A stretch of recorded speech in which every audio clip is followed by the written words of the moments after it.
Question 11. Do you have different models or investment pools dependent on clients' risk tolerance? Answer. Risk usually relates to the decisions you would make in a volatile security market and the amount of money you might be willing to lose in a market downturn. It's usually measured with a series of standard questions, but it's important to know the degree to which the advisor tailors your investments.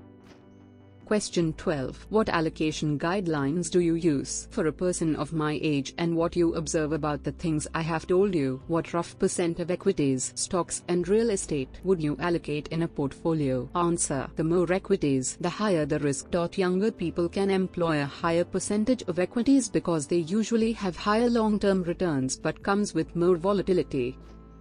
Question 13. Do you count home equity as part of an allocation? Answer. I personally don't think they should because I believe a home is an investment of last resort, perhaps convertible to a reverse mortgage when elderly, at which point it is a debt, not an investment. Question 14. Do you count capitalized future payments from Social Security, pensions, or annuity payments as part of an allocation? Answer. Again, I don't think they should because the discounted value of all future payments is huge in comparison to the size of most people's savings. Since financial advisors are prone to classify such investments as fixed income, that means your savings would have to be 100% equities, a decidedly risky position. Question 15. What kind of investments do you recommend? Answer. Good responses include index funds, real estate investment trusts, highly rated bonds, certificate of deposits and a portion of money markets. Be cautious when the replies seem to promote managed funds, individual stocks, a directly owned real estate property, reverse mortgages, commodities, long-short funds, partnerships of any kind including master limited partnerships, options, hedge funds, investments with limited withdrawal privileges, collectibles, thinly held securities, and annuities with high costs and lots of fine print that provide flexibility for the insurer but not you. Also be very cautious about replies that imply the advisor can do much better than the S&P 500 index with the advisor's selection of equities. Very few professionals beat the index, and it's rare when they beat it for several years in succession. If you believe you wouldn't understand the responses, take someone with you or try to remember the responses and talk to a knowledgeable person later.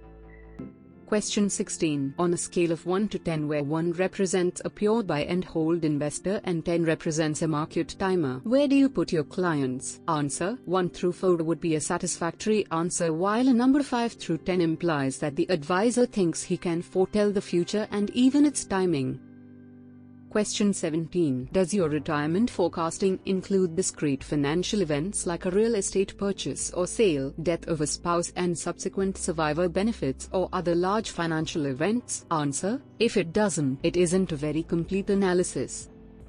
Question 18. Is your planning model based on a constant return and inflation assumptions, or does it include the effects of variable returns and inflation? Answer. Neither will give you a perfect answer. Constant returns and inflation in forecasts don't include the effects of a retiree having to make a withdrawal in a down market year. In contrast, Monte Carlo computer models vary returns every year using statistics of the past in numerous iterations. Some vary inflation too. Monte Carlo analysis gives a success probability assuming that the statistics of the future will be the same as the past, something that many forecasters believe doubtful. William Bernstein, a highly respected analyst and author, suggests using no more than a 6.5% return for equities and 3% for bonds. With results from my own programs, I lean toward using the actual returns and inflation for each year starting with 1965 because I feel we will face similar conditions with periods of high inflation and serious volatility. Since none of us can really forecast the future, what's important is to do a new forecast each year using the most recent balances and future events as you see them at the time to adjust your savings or spending accordingly. Future events should include the need for some long-term care and death of a spouse with consideration to survivor benefits. Question 19. Does your retirement forecasting account for federal and state income tax and taxes on interest, dividends and capital gains? Answer. Again, if tax rates aren't considered, it isn't a very complete analysis.